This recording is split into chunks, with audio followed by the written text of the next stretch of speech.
Por escrito. Por escrito.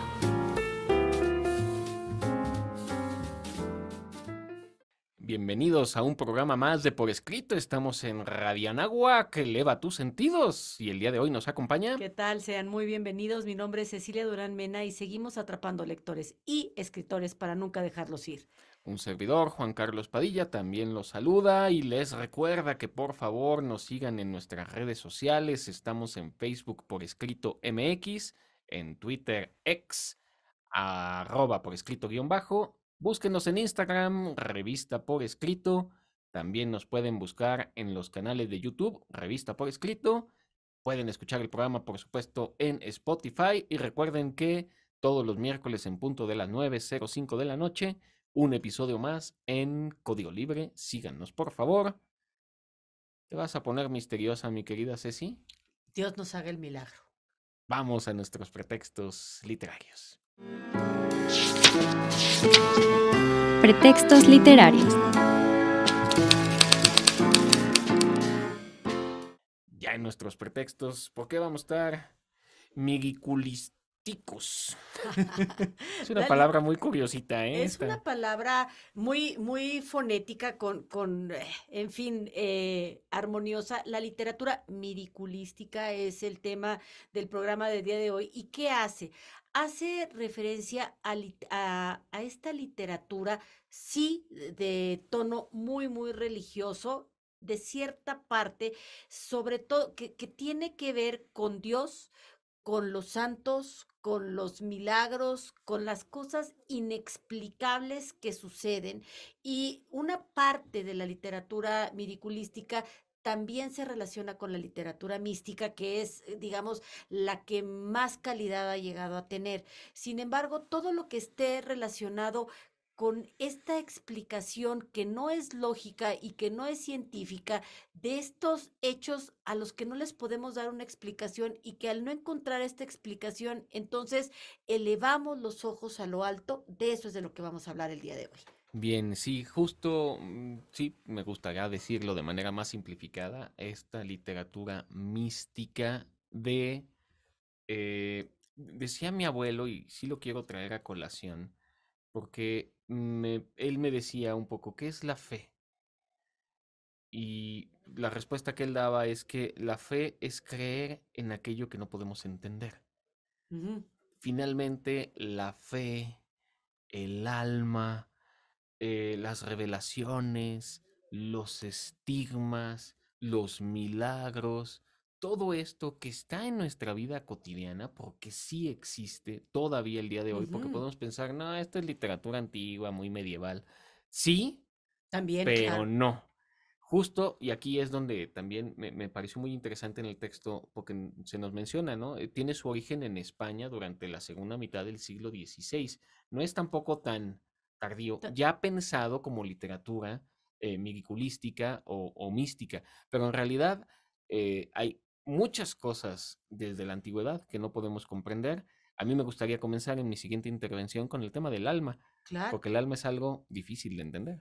Fíjate, Juan, que efectivamente l- me da mucha risa porque de repente hay una novela que se llama El murmullo de las abejas. Y en El murmullo de las abejas, la autora dice, es que los milagros se acabaron el día que apareció la Virgen de Guadalupe. Y ese fue el último gran milagro que se llevó a cabo, ¿no? No sé, creo que sí, efectivamente, la literatura miraculística tiene mucho que ver con la religión católica, que es la que más ha producido este tipo de, pues, de textos, poemas, épicas, líricas, novelas, pero también es verdad que la literatura miraculística viene de esta necesidad de redefinir en cada época aquellos misterios que no se lograron comprender.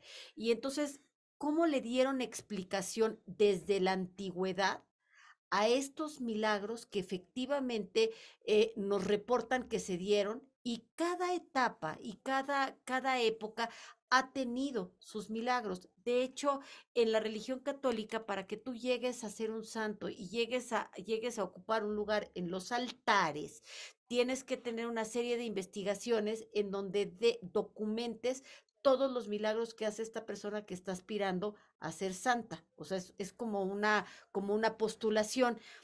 Muchas de esas investigaciones se han convertido en estas vidas que hablan de los milagros que se van llevando a cabo, y muchas están avaladas por el Vaticano. ¿Y qué crees? Muchas no, ¿eh? Sí, también, porque al final se intenta hacer una investigación seria, ¿no? Pero sí, para poder ser santo se necesita la demostración de alguna manera de que esta persona a la que se le tiene cierta devoción, a la que se le ha pedido el milagro, lo ha concedido. De hecho, ya en las conversaciones vamos a platicar de Concepción Cabrera de Armida, no sé si te vaya a sonar a Sí, ti, pero pues, creo que en México al menos, tal vez la mística más interesante que hay y la van a nombrar santa. sí, claro. Por supuestísimo que sí. Eh, pero a ver, más allá del tema religioso, creo que en nuestra Estoy vida de acuerdo. cotidiana, día a día, podemos experimentarlo. O dime tú, Ceci, ¿crees que te ha pasado algo en la vida?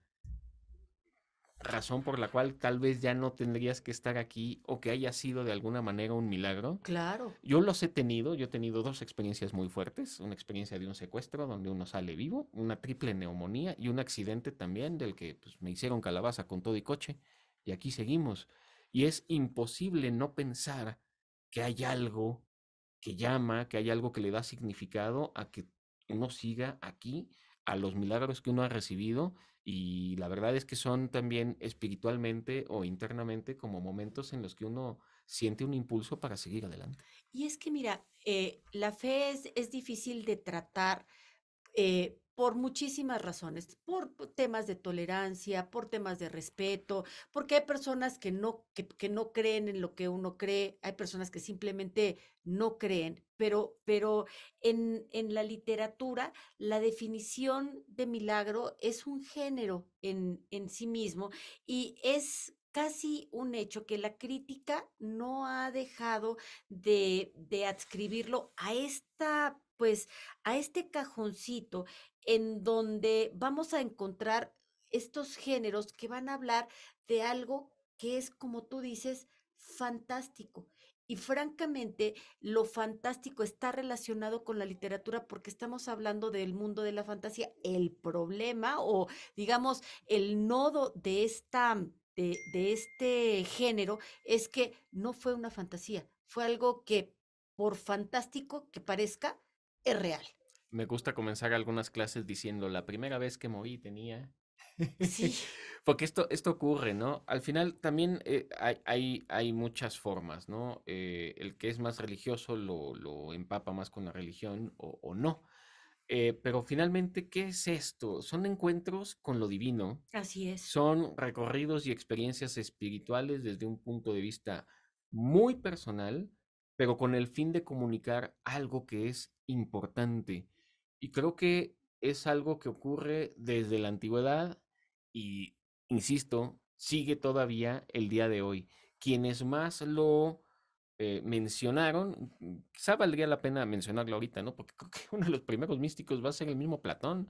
Sí, es Platón al que a hablar eso del me alma, refiero, ajá. el Aristóteles va a hablar del alma vegetativa, del alma animal, del alma racional, y luego los místicos se van a ir, a mí me gusta mucho el personaje de Plotino, porque Plotino es quien va a retomar de Platón la idea del alma, y luego uno de los grandes padres de la iglesia cristiana será San San Agustín, Agustín. claro. Y San Agustín es uno de los grandes místicos y además es un personaje del que quizá valga la pena Uy, hablar hablar. más en un programa, pues que probó de todo, intelectual Y no, y y carnalmente también, ¿eh? carnalmente Uf, también, todo un personaje. hasta llegar al cristianismo, que es finalmente de donde agarra hace mucha mística, es realmente un filósofo místico. Sin duda. Y fíjate que lo que a mí me gusta de la literatura miraculística es que, independientemente de que seamos personas de fe o de qué tradición, se ensalzan las virtudes. Y entonces arropamos, digamos, la parte buena, la parte virtuosa de la vida, y eso va más allá de si tú crees o no crees, o en quién crees, o en quién dejas de creer. Por esto es esta mística que habla del amor a lo divino, si tú quieres, del amor a lo inexplicable, de la transformación personal. Y creo que cuando las transformaciones personales son hacia mejor, vale la pena detenernos a hablar de estos temas. ¿Y qué crees, mi querida Ceci? Que misteriosamente se nos acabó el No, tiempo, ya, qué así que caray. vamos a la siguiente sección.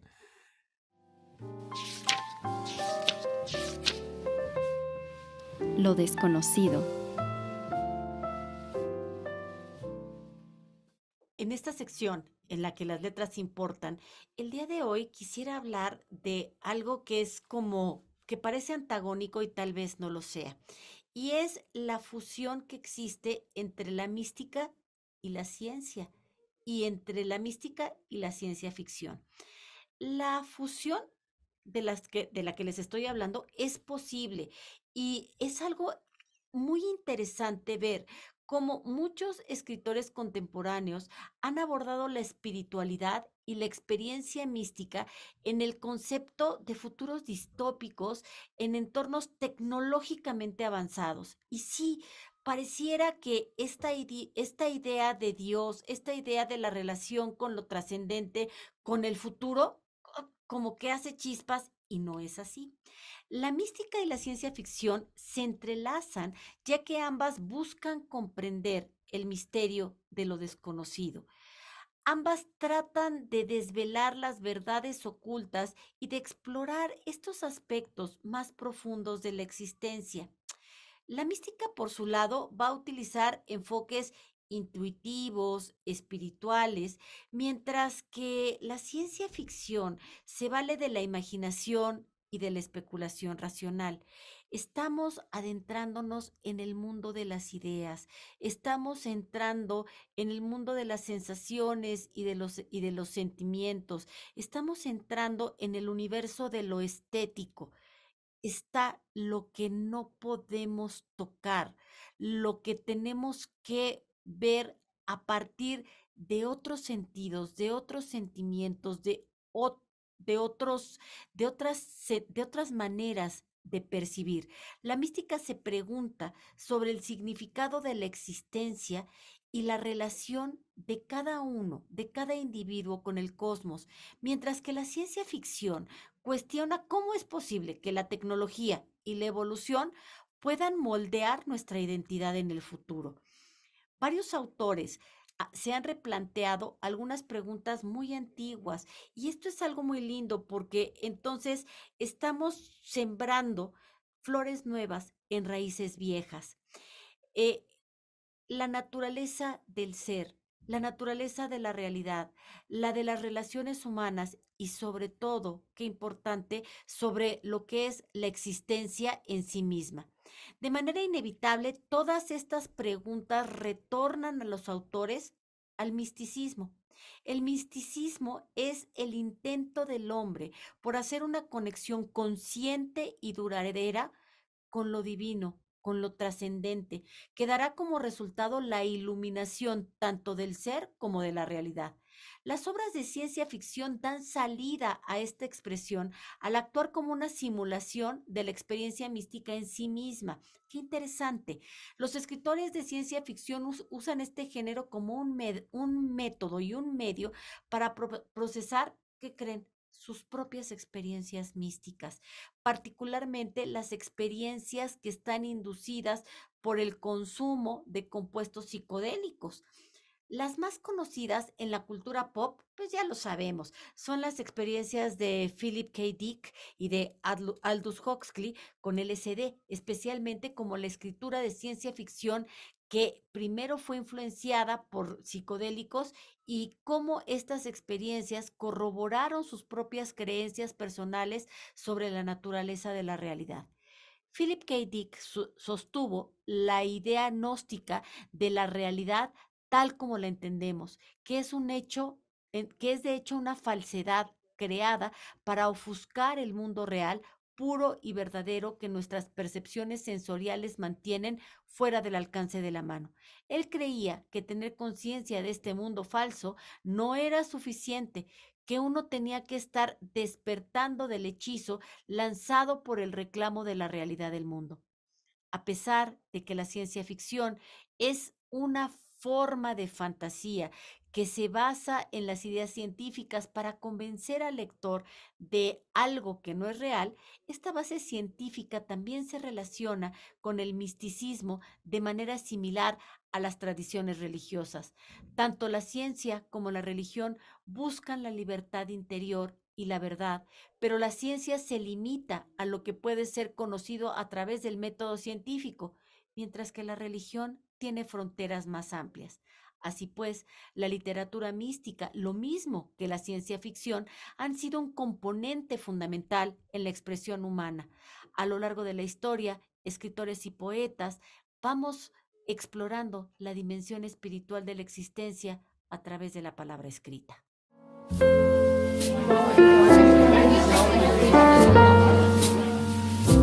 Conversaciones.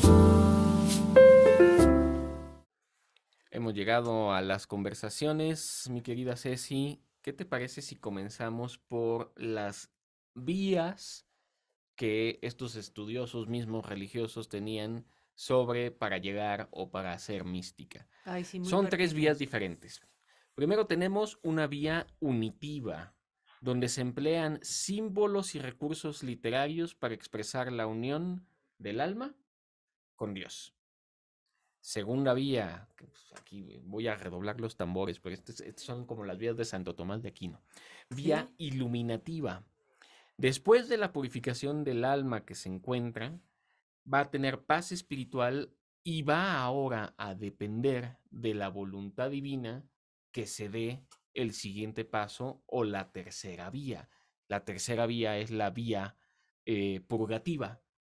Es la fase de purificación, salida del mundo terrenal y la búsqueda de la perfección moral.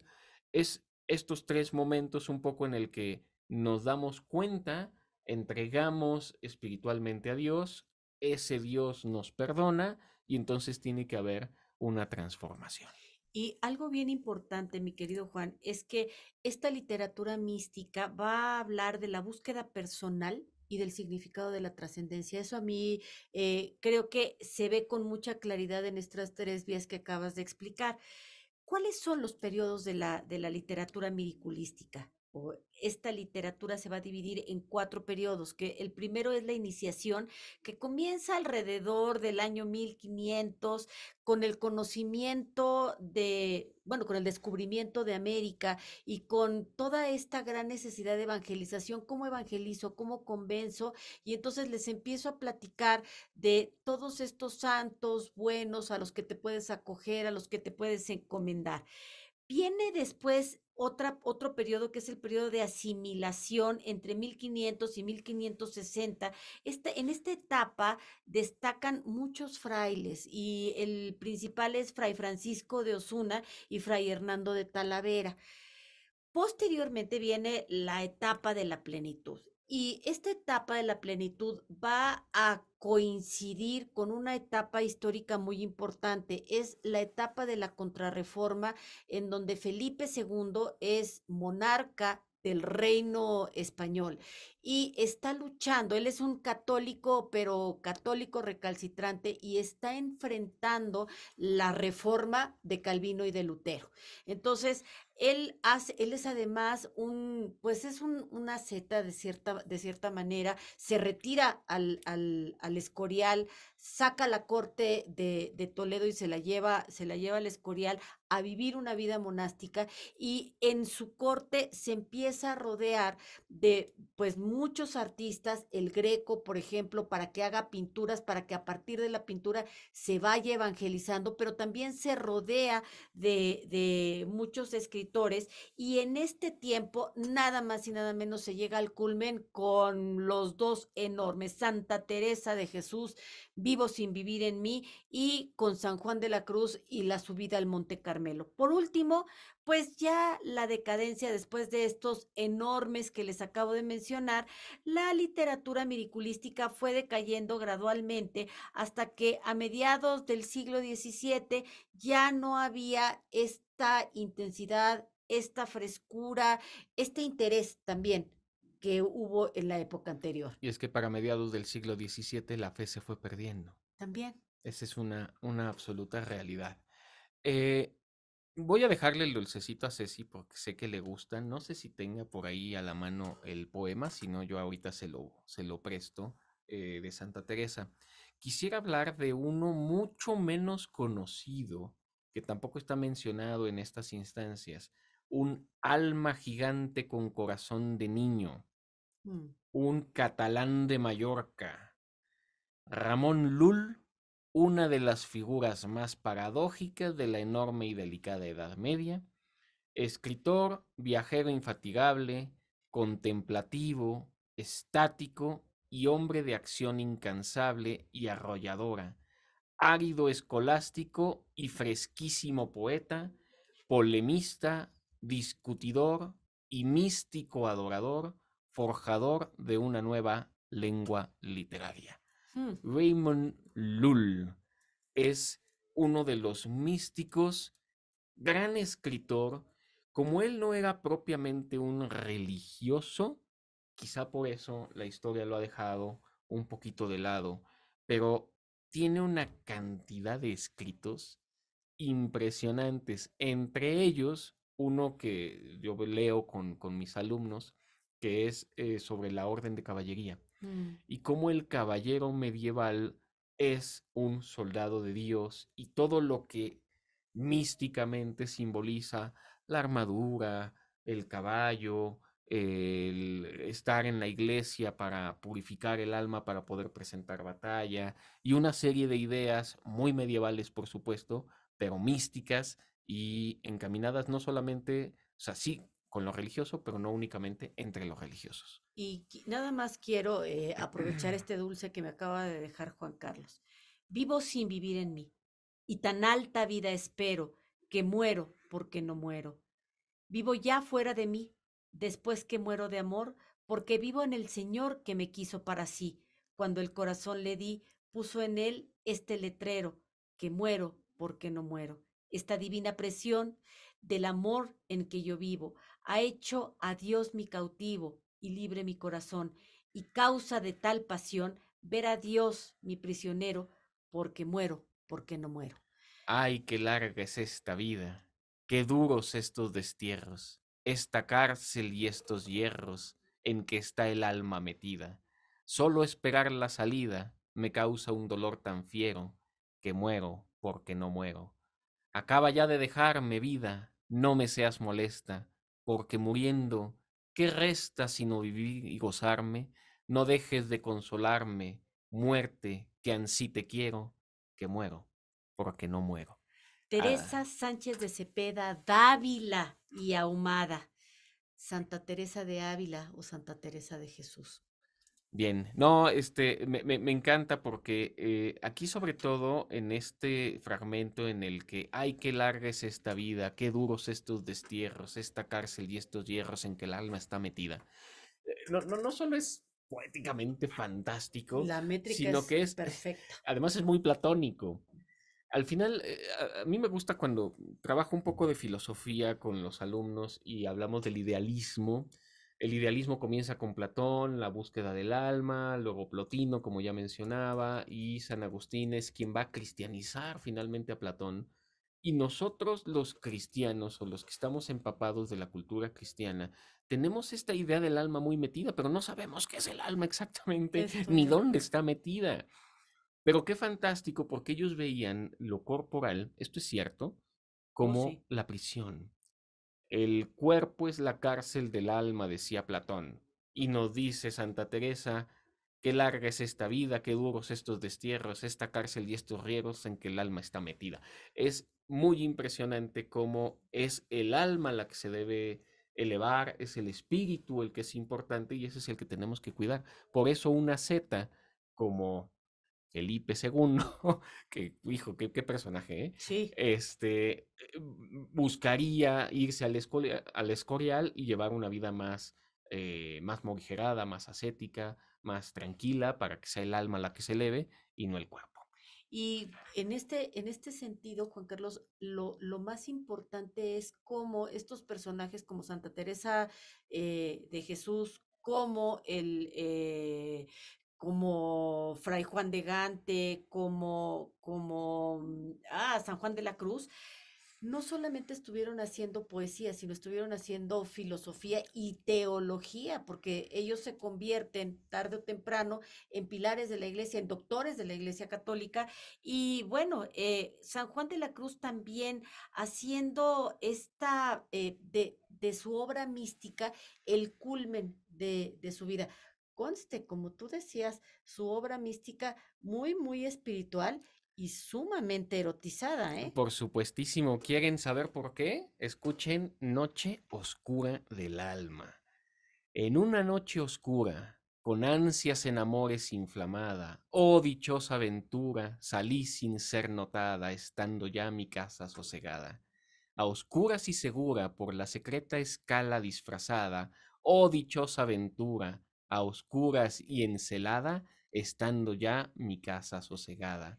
En la noche dichosa, en el secreto que nadie me veía, ni yo miraba cosa sin otra luz y guía, sino la que en el corazón ardía. Aquesta me guiaba, más cierto que la luz del mediodía, a donde me esperaba, que yo bien me sabía, en parte donde nadie parecía. Oh noche que guiaste, oh noche amable más que la alborada, oh noche que juntaste amado con amada, amada en el amado transformada. En mi pecho florido, que entero para él solo se guardaba, allí quedó dormido y yo le regalaba, y el ventalle de cedros aire daba. El aire de la almena, cuando yo sus cabellos esparcía, con su mano serena en mi cuello hería, y todos mis sentidos suspendía. Quedarme y Quédeme y olvídeme, el rostro recliné sobre el amado, cesó todo y déjeme, dejando mi cuidado entre las azucenas olvidado. Y Perdón. aquí lo que estamos leyendo de San Juan de la Cruz, él explica que es el amor que debe de existir entre la iglesia y Dios, pero este podría ser es un poema muy erótico, es un poema que puede estar hablando del amor carnal que existe entre un hombre y una mujer y efectivamente, además, es una métrica impecable, pero a cualquiera que lo escuche, o sea, tú con esto podrías enamorar a cualquier chica. Yo creo que sí. O al menos por lo menos contar la historia, ¿no? Del juntar el amado con la amada. Y es que aquí está la mística.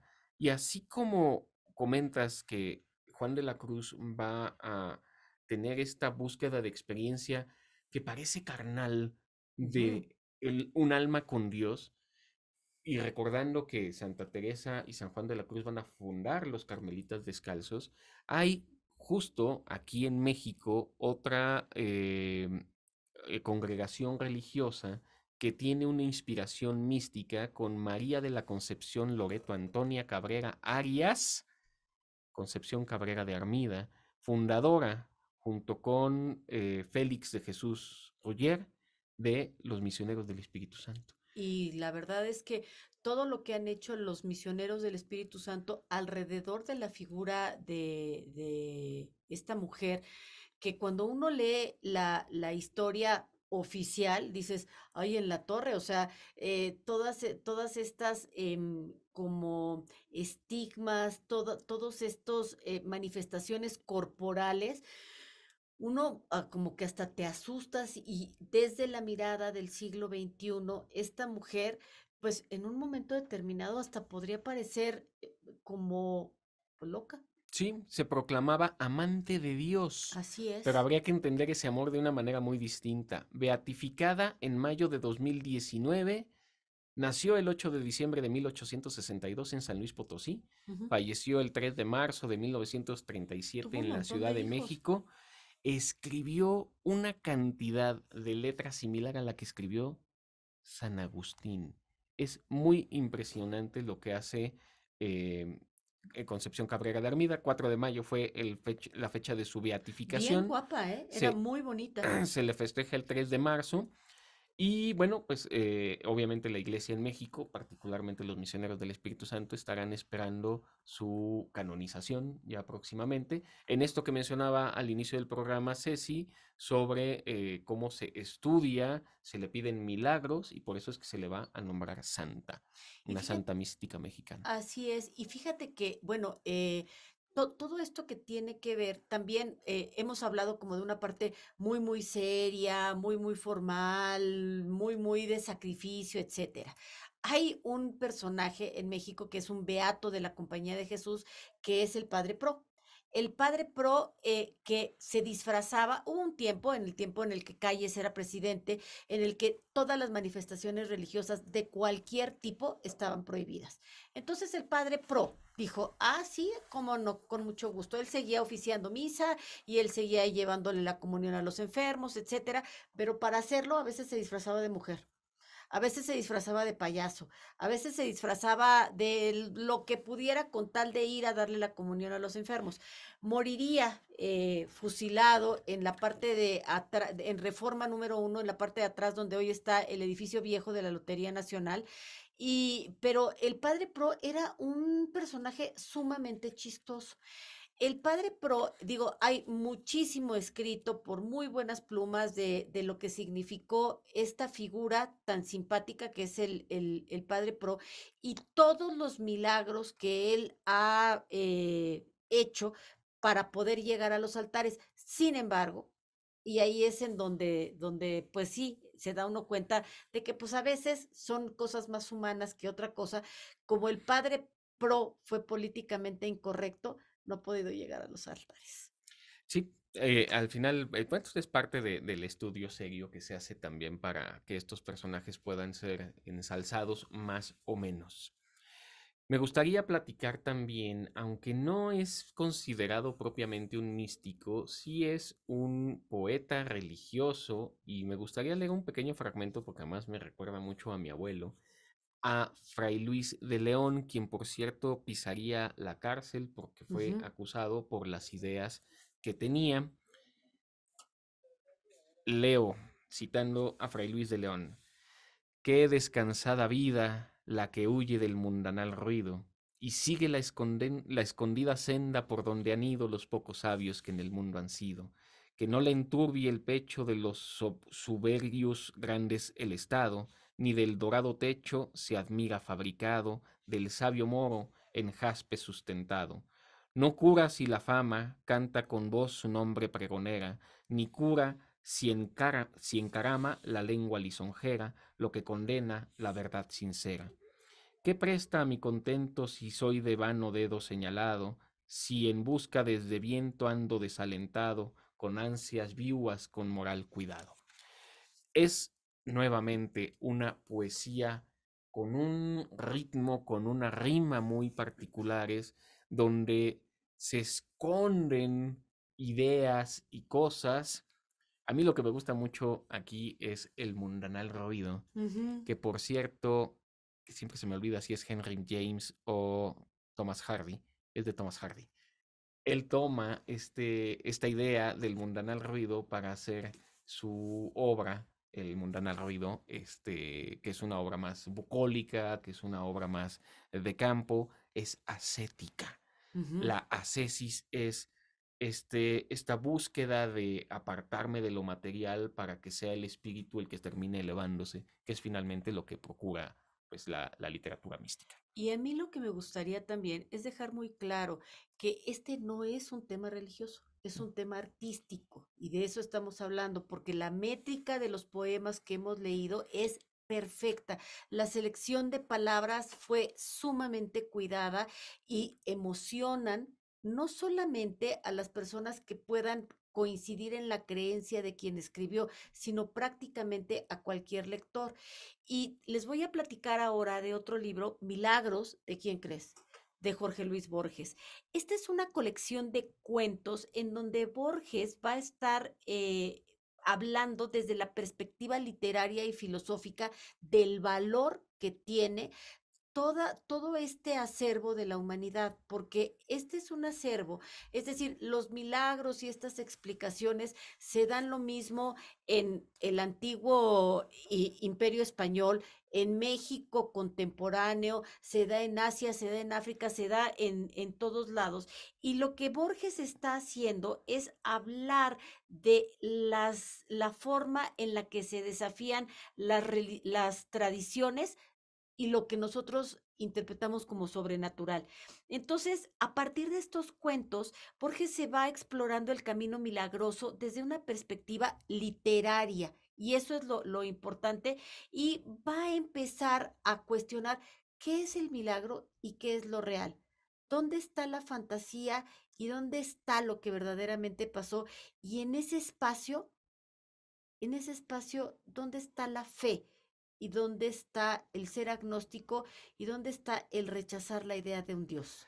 Por supuesto, y a Borges habría que darle también un espacio. Ya para ir cerrando el programa, nada más mencionar cuántas veces no estamos buscando en los astros, en nuestra fecha de nacimiento, aquello que no podemos entender de nosotros mismos.